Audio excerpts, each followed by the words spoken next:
Bulldozer party देख करके, जाति देख करके, धर्म देख करके चलता है। हमारा साफ तौर पर है कि बुलडोजर कभी भी न्याय का प्रतीक नहीं हो सकता है। बीएचयू में वहां पर एक आईआईटी की छात्रा को जो उसको किस तरीके से जो है पकड़ा गया, उसका वीडियो बनाया गया, बलात्कार सामूहिक रूप से हुआ, लेकिन आज तक उनके बलात्कारियों को गिरफ्तार नहीं हुए। क्यों भाई?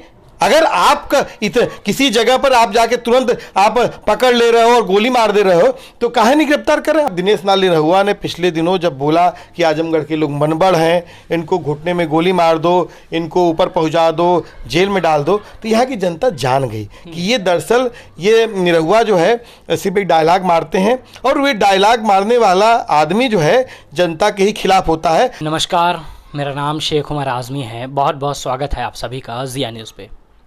दर्शकों, हमारे साथ राजीव यादव जी मौजूद हैं। आप राजीव यादव जी से बखूबी परिचित होंगे क्योंकि हमने काफ़ी इंटरव्यू लिए हैं राजीव जी के और किसानों की बातचीत करते हुए हमने आपको दिखाया है। अब राजीव जी से कुछ ख़ास मुद्दों पर परिचर्चा होगी। राजीव साहब, बहुत बहुत स्वागत है आपका। शुक्रिया। सबसे पहले भारतीय सियासत की बात कर लेते हैं सर। जातिगत जनगणना इस समय का सबसे बड़ा मुद्दा, क्योंकि सामने लोकसभा चुनाव है 2024 में। इस पे क्या देखते हैं? जातिगत जनगणना क्यों होनी चाहिए या नहीं होनी चाहिए? अगर होनी चाहिए तो क्यों होनी चाहिए और आज के वक्त में इसकी क्या ज़रूरत है? देखिए, ये अपने आप में एक बड़ा सवाल है कि इस देश में अब तक जातिगत जनगणना हुई क्यों नहीं जी। और अब जब बिहार में नीतीश कुमार ने इस बात को आंकड़े रखते हुए इस बात को बता दिया है कि इन जातियों की ये हकीकत है संख्या में और इनकी आर्थिक और सामाजिक स्थिति ये है, तो ऐसे हालात में इस मुल्क में जातिगत जनगणना को होना अति आवश्यक है। इसलिए आवश्यक है कि धन धरती राजपाट पे किसका हिस्सा है। बाबू बिहार के लेन जगदेव प्रसाद कुशवाहा ने कहा था 100 में 90 शोषित 90 भाग हमारा, धन धरती राजपाट पे 90 भाग हमारा। तो आप सवाल बिहार में साफ साफ हो गया।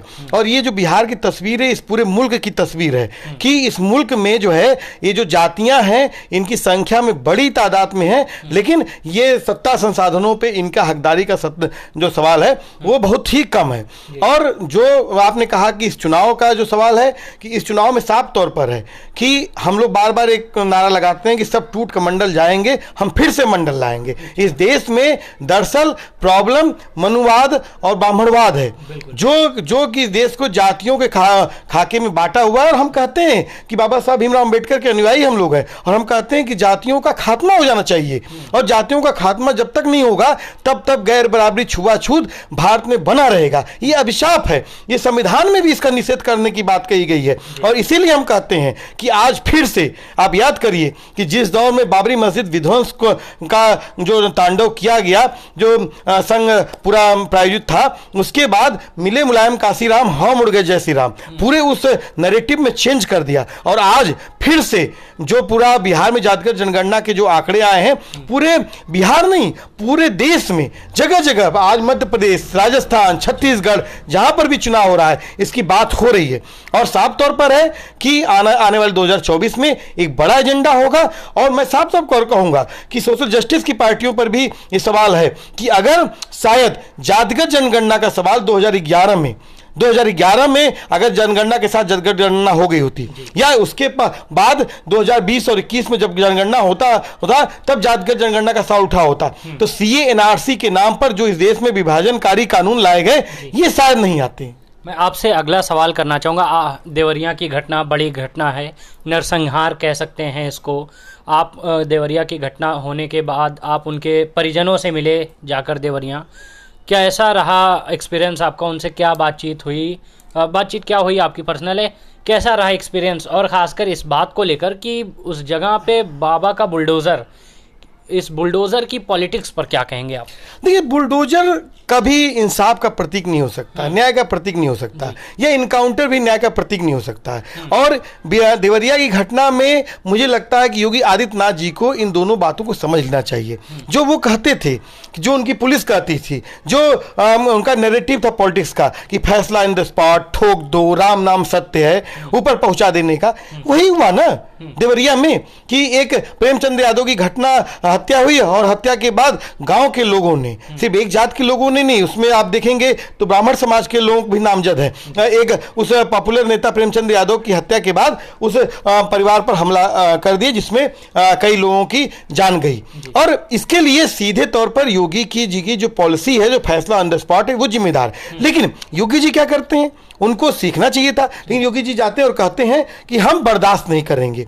जो उनकी भाषा है, याद करिए कि जब एनआरसी और सीए वाला आंदोलन हो रहा था 19 दिसंबर को, तो योगी जी ने कहा कि हम बदला लेंगे। ये नहीं, आप सीएम हैं, आप एक जिम्मेदार पद पे हैं, आपसे हम संविधान को की शपथ लेके आप खड़े हुए हैं, आपको दोनों परिवारों के यहाँ जाना चाहिए था। और आपने क्या किया कि दोनों परिवारों के बच्चे अनाथ हुए थे, तो आप एक परिवार के यहाँ गए, एक परिवार के यहाँ नहीं गए, और उल्टा दूसरा परिवार के लोगों क्या ले जाकर के आप फीता से माफी कराने लगे। ये कितना बर्दाश्त करेगा कोई समाज। और लोग खड़े हो गए एकजुट होकर के, जो इंसाफ पसंद आवाम है, बहुजन आवाम है, सब एकजुट होकर खड़े हो गए कि नहीं, आप ये क्या मतलब है, कोई घटना हो जाती है तो आप फीता लेके खड़े हो जाते हैं। ये इनका एक नैरेटिव बन गया था। ये आप देखें नुपुर शर्मा वाले जो विवाद हुआ था, उसमें भी इलाहाबाद में जावेद पंप के घर को इन्होंने बुलडोज कर दिया। तो एक नैरेटिव बन गया था कि हम मुसलमानों को ढा देंगे, हम दलितों को ढा देंगे, ओबीसी को ढा देंगे। लेकिन कहीं लिखा तो नहीं गया था कि मुसलमानों को ढा देंगे या ओबीसी को ढा देंगे। उन्होंने कहा कि जो गलत करेगा उनका घर। अरे हम कह रहे हैं कि बाबा जी के जो है, जो प्रशासन है, कोई घटना होने के बाद ही आपको मालूम चलता है कि फला जो व्यक्ति है वह उसने जबरन कब्जा किया था या सरकारी जमीन पर कब्जा किया था। और सवाल इस बात का है कि अगर बाबा जी को इस बात का है कि लोग कहते थे कि जो सलमान त्रिपाठी उनके जो वहां पर विधायक हैं, जो उन्होंने सांसदी का चुनाव में इसमें फितूर में इस पूरे एजेंडे को बना दिया, उन्होंने लिखा प्रेमचंद यादव दबंग था। भाई बताइए कि किस भूमाफिया की लिस्ट में, किस माफियाओं की लिस्ट में प्रेमचंद यादव का नाम था। और अगर यही पैमाना है तो कोई लिस्ट जारी कर दें कि जो भी जनप्रतिनिधि है, सांसद हैं, विधायक हैं, जिला पंचायत हैं, सभासद हैं, सबका आंकड़ा देख लें और जो भी सरकारी जमीनों पर कब्जा करके बैठे हैं सबको बेदखल किया जाए। नहीं, यहां तो दरअसल अभी हमारे एक साथी हैं, वो हरदोई के रहने वाले हैं, वो सीतापुर के रहने वाले हैं। कई जगहों पर भाजपा कार्यालय जो बन रहे हैं वो बल्कि सरकारी जमीनों पे कब्जा करके बन रहे हैं। लोगों की उन पे बुलडोजर नहीं चलेगा। नहीं, वो तो भाजपा का है। भाजपा के कार्यालय पे क्यों बुलडोजर नहीं? अरे भाई आप देख लीजिए ना कि हाथरस में भी हमारी बहन के साथ बलात्कार होता है और वहां पर बुलडोजर नहीं चलता है। सेंगर इन्हीं के भाजपा का विधायक रहता है, उसे बुलडोजर कहां चलता है? ये चिन्मयानंद स्वामी के घर कहां बुलडोजर चलता है?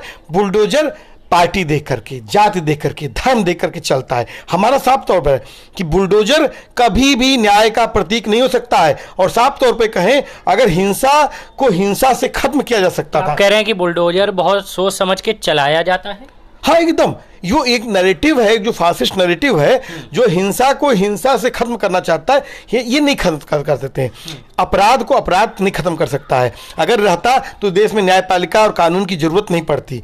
और आज उत्तर प्रदेश में जो स्थिति आज देखिए कि जो पहले इनकाउंटर जो जात के नाम पे, धर्म के नाम पे होते थे, आज सिंपल वे में कोई घटना हो रही है। अभी हमारे आजमगढ़ में बेलैसा के पास ही कहीं एक बैंक रॉबरी की एक मामला था, यहाँ पे एक लड़के ने अपने पिता की हत्या कर दी थी। अब जो भी घटना हो रही है तुरंत जो है उनके पैर में गोली मार दी जा रही है। क्यों? इस देश में न्यायपालिका तय करेगी ना। अभी जो है अंबेडकर नगर में एक लड़की जा रही थी और दो लड़के जा रहे थे और वो टकराई और उसको उन्होंने फैब्रिकेट कर दिया कि हिंदू मुसलमान बना दिया। और बाद में मालूम चला कि वो जो है टकरा गई थी, कोई इसको वो नहीं हुआ। हाँ, और जहां पर दरअसल हो रहा है, कहां पर हो रहा है? बीएचयू में हो रहा है। बीएचयू में वहां पर एक आईआईटी की छात्रा को जो उसको किस तरीके से जो है पकड़ा गया, उसका वीडियो बनाया गया, बलात्कार सामूहिक रूप से हुआ, लेकिन आज तक उनके बलात्कारियों को गिरफ्तार नहीं हुए। क्यों भाई? अगर आपका किसी जगह पर आप जाके तुरंत आप पकड़ ले रहे हो और गोली मार दे रहे हो तो काहे नहीं गिरफ्तार कर रहे हैं? और साफ तौर पे कहें, जिस तरीके से जब वहां पर बीएचयू के छात्र इंसाफ की मांग करने लगे और एबीवीपी के गुंडे उनके ऊपर हमला होने लगे, तो तो ये लोग दरअसल वहां पर बचा रहे थे बलात्कारियों को। वहीं पर एक दो घटनाएं और बताऊं कि गोरखपुर में एबीवीपी के लोगों ने कुलपति और प्रॉक्टर को पीटा, कोई कार्रवाई नहीं हुई, कोई बुलडोजर नहीं चला। और यहां तक कि कानपुर में एक पुलिस अधिकारी को जो है एबीपी के कार्यकर्ता उसको ढकेल दिए, वो गिर गए, और उसके बाद क्या बयान आता है कि नहीं वो तो डिसबैलेंस हो गए थे। सरकार ही डिसबैलेंस हो गई है। मैं आपसे और भी तमाम मुद्दों पर चर्चा करना चाहूँगा। आपने देवरिया की घटना के बाद मैं थोड़ा सा आपसे इस पे भी जानना चाहूँगा। दो गठबंधन इस समय काफ़ी मशहूर हो रहे हैं, इंडिया और एनडीए। चूँकि भारतीय राजनीति में इस तरफ अगर कोई भी वोटर है वो दो गठबंधन में बट गया है, या तो वो एनडीए की तरफ जा रहा है या तो वो इंडिया गठबंधन की तरफ जा रहा है। आपसे मैं पूछना चाहूँगा किस तरीके से देखते हैं इंडिया गठबंधन को, आम जनता कैसे देख रही है इस गठबंधन को, और कितना सक्सेस होने वाला है? क्योंकि नीतीश कुमार और तमाम बड़े बड़े जो अध्यक्ष हैं पार्टी के, वो ये कहते हैं कि बहुत ज़्यादा सक्सेस नहीं हो रहा है इंडिया गठबंधन। आप क्या कहना चाहेंगे? देखिए, इंडिया गठबंधन जो इस दौर में बना है, और ये इस वक्त में समय की मांग है, और शायद मुझे लगता है कि इस दौर में पिछले 9 सालों में इंडिया एक ऐसा गठबंधन रहा जिसमें जो सरकार है, एनडीए है, भाजपा है, इसको जो है एक सकते मिला दिया। और निश्चित तौर पर बहुत सारी पार्टियां हैं, उन सब पार्टियों की अलग अलग रिजर्वेशन है, लेकिन मुझे लगता है साफ तौर पर कि भारत में क्षेत्रीय दलों का जो उभार है, और भारत में क्षेत्रीय दलों ने दरअसल इस देश में डेमोक्रेसी को बनाया है। क्योंकि जो क्षेत्रीय सवाल थे, जो अलग अलग स्टेट के सवाल थे, उन सवालों को एड्रेस किया है। इसका एक उदाहरण बिहार ही है कि बिहार में जातिगत जनगणना हुई, क्योंकि जाति का सवाल अहम है, और ये क्षेत्रीय दल इस बात को माने। जो मंडल की जो पैदाइश जो दल थे जो इन्होंने माना, तो मुझे लगता है कि इंडिया गठबंधन में क्षेत्रीय दलों को जितना तरजीह दी जाएगी उतना ये गठबंधन और मजबूत होगा। और साफ तौर पर मैं कहूं कि न वन पार्टी न 2 पार्टी, ये सिस्टम खतरनाक होगा भारत के लिए। भारत एक डेमोक्रेटिक देश है, यहाँ पर जो भी लोग राजनीतिक पार्टियां बनाए हैं, जो भी क्षेत्रीय आकांक्षाओं से लेकर जो इस देश की आकांक्षाओं को एड्रेस करती है, उन सबको चुनाव लड़ना है। और इसलिए मुझे लगता है कि अभी जिस तरीके से आप देख सकते हैं कि पिछले दिनों बिहार में जिस तरीके से ये गठबंधन बनने के बाद तेजस्वी जी ने जिस तरीके से वहाँ पर नौकरी की बात कही, कहाँ पे नौकरी की बात हो रही है? बिहार में, जिसको लोग कहते थे कि बहुत पिछड़ा हुआ है, वो बिहार आज उत्तर प्रदेश, जो योगी सरकार जो करोड़ों करोड़ नौकरी देने का बात मोदी जी करते हैं, उस प्रदेश में नौकरी का हाल बेहाल है। मध्य प्रदेश में नौकरी का हाल बेहाल है। उस बिहार जिसको बीमारू प्रदेश कहते थे, उसने ही कीर्तिमान स्थापित किया। तो ये कीर्तिमान कौन स्थापित कर रहा है? ये क्षेत्रीय दल स्थापित कर रहे हैं। और पिछली गवर्नमेंट में देखिएगा कि बिहार में रोजगार का एजेंडा बना था, और रोजगार के एजेंडे पे बड़े पैमाने पर वहां खड़े हुए थे लोग। और इसका सवाल दरअसल क्या होता है कि हमारे क्या हिंदू मुसलमान ला करके मूल एजेंडे को डाइवर्ट कर दिया जाता है। सोचिए कि यही वो बिहार था कि जब अग्निवीर आए, अग्निवीर की जो पूरी जब लाए सरकार ने कि इसके तहत हम भर्तियां करेंगे, तो इसी बिहार के जो नौजवान थे वो अपने भविष्य को लेकर परेशान हो गए, और वो लोग आंदोलन पे खड़े हो गए। तो मुझे लगता है कि अगर इस देश में सवाल है कि इस देश में रोजगार बड़ा सवाल है, मैं आपके चैनल के माध्यम से बताना चाहूंगा कि भारत जिस वक्त में हम लोग बात कर रहे हैं, भारत इस समय आधुनिक दासता में दुनिया में नंबर 1 पर है। मतलब आधुनिक दासता मतलब जबरन मजदूरी और जबरन शादी। और कोरोना काल के बाद जो रोजगार का जो स्थिति है वो बहुत डामाडोल स्थिति हो गई है। तो मुझे लगता है कि साफ साफ तो हो गया है कि जो इंडिया गठबंधन है वो बहुत क्लियर बोल रहा है कि कॉरपोरेट राज, अडानी अंबानी का राज। किसान आंदोलन में भी देखिए बात बोला था, किसान आंदोलन जब अपनी शुरुआत किया था तो उन्होंने सबसे पहले किसका पुतला फुकवाया? अडानी और अंबानी का पुतला फुकवाया। दरअसल जो भारत में जो कॉर्पोरेट राज आ रहा है, जो कंपनी राज आ रहा है, इसको इस देश की जनता कभी बर्दाश्त नहीं करेगी। और इंडिया गठबंधन कहीं न कहीं इन तमाम जो जन आकांक्षाएं हैं उनको एड्रेस कर रहा है। बिल्कुल, मैं आपसे और भी तमाम मुद्दों पर बात करना चाहता था, लेकिन मैं अभी अपना आखिरी सवाल करता हूँ आपसे। आजमगढ़ से आप हैं, आपके यहाँ से सांसद हैं दिनेश लाल यादव जी, क्या कहेंगे, कितना उम्मीद है 2024 में उनके उनके लिए कितना जनता एक्टिव है, कितना दिनेश लाल यादव को वोट मिलने वाला है, कितना क्या वो जीत पाएंगे दोबारा से, क्या जनता मौका देगी दिनेश लाल यादव जी को? देखिए, ये बड़ा सवाल आपने जो बड़े बड़े सवालों के बीच में एक बड़ा ये छोटा सा सवाल किया जो है कि दिनेश लाल यादव दरअसल एक डायलॉग मारते हैं, हीरो आदमी हैं। अभी पिछले दिनों आजमगढ़ महोत्सव में आए उन्होंने एक भोजपुरी नाइट करके पूरे ला करके जो हीरो हीरोइन ला के खड़ा कर दिया था। लेकिन आजमगढ़ जो है ये अयोध्या सिंह उपाध्याय, हरिओद, राव संकीर्तन, कैफी आजमी, सिबली नुमानी की धरती है। और पिछली बार यहाँ की जनता ने एक गलती कर दी थी और दिनेश लाल निरहुआ ने पिछले दिनों जब बोला कि आजमगढ़ के लोग मनबड़ हैं, इनको घुटने में गोली मार दो, इनको ऊपर पहुंचा दो, जेल में डाल दो, तो यहाँ की जनता जान गई कि ये दरअसल ये निरहुआ जो है सिर्फ एक डायलॉग मारते हैं और वे डायलॉग मारने वाला आदमी जो है जनता के ही खिलाफ होता है। और आज खिरियाबाग उन्हीं की कॉन्स्टिट्यूंसी में एक जगह है जहाँ पर आज भी धरना 1 साल से ऊपर से धरना दे रखे बैठे हैं लोग, लेकिन दिनेश लाल यादव निरहुआ को एक भी दिन नहीं लगा कि वो वहाँ पर जाकर बोलें। दरअसल और उल्टा वो बोलते हैं कि नहीं, किसानों की ज़मीन हम लेकर रहेंगे। तो बहुत साफ तौर पर कहना है कि उन्होंने एक और परियोजना के बारे में बात कर रहे थे कि एक रेलवे ट्रैक। तो दरअसल ये जुमलेबाज लोग हैं और इनके पास कोई राजनीतिक एजेंडा नहीं है, बस हीरो हीरोइन के बल पे चाहते हैं कि ये चुनाव ये जीत जाए। लेकिन मुझे लगता है साफ तौर पर है कि आजमगढ़ की जनता एक एजेंडे पे बात करती है और साफ तौर पर है यहाँ की जनता बहुत धर्मनिरपेक्ष है।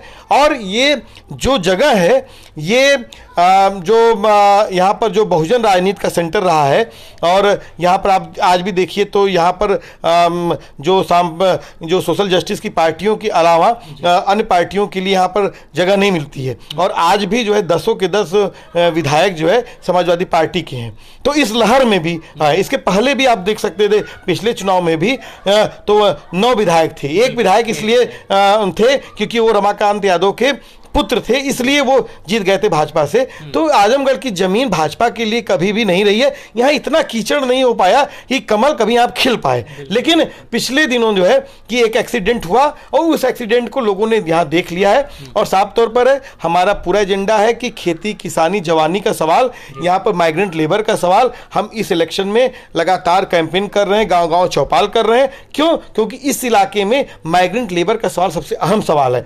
कोरोना काल में 38 लाख मजदूर आए और ये ऑफिशियल आंकड़ा है, जबकि हमारा योगी जी का के अलावा जो आंकड़े बताते हैं वो 1.25 करोड़ तकरीबन। आप पूर्वांचल विकास निधि, पूर्वांचल विकास आयोग, ऐसी तमाम जो कामगार कमीशन, ये जो आपने यहाँ पर माइग्रेंट लोगों के लिए जो कमीशन बनाया और इसके बाद जो आपने जो प्रधानमंत्री रोजगार कल्याण योजना के तहत जो काम किया, यहाँ पर कुछ भी उसका नहीं हुआ। तो ये तमाम सवाल अब की चुनाव में एजेंडे में आएंगे। बिल्कुल, बहुत शुक्रिया राजीव यादव जी हमारे साथ बातचीत कर रहे थे। दर्शकों, उम्मीद करते हैं ये बातचीत आपको पसंद आई होगी। आप इस वीडियो को शेयर करें ज़्यादा से ज़्यादा लोगों तक, ताकि ये हमारी बातचीत और लोगों को पता चले। हमारे दर्शक और भी नई नई वीडियो के लिए आप इंतज़ार कर सकते हैं। तब तक के लिए देखते रहिए ज़िया न्यूज़। बहुत बहुत शुक्रिया।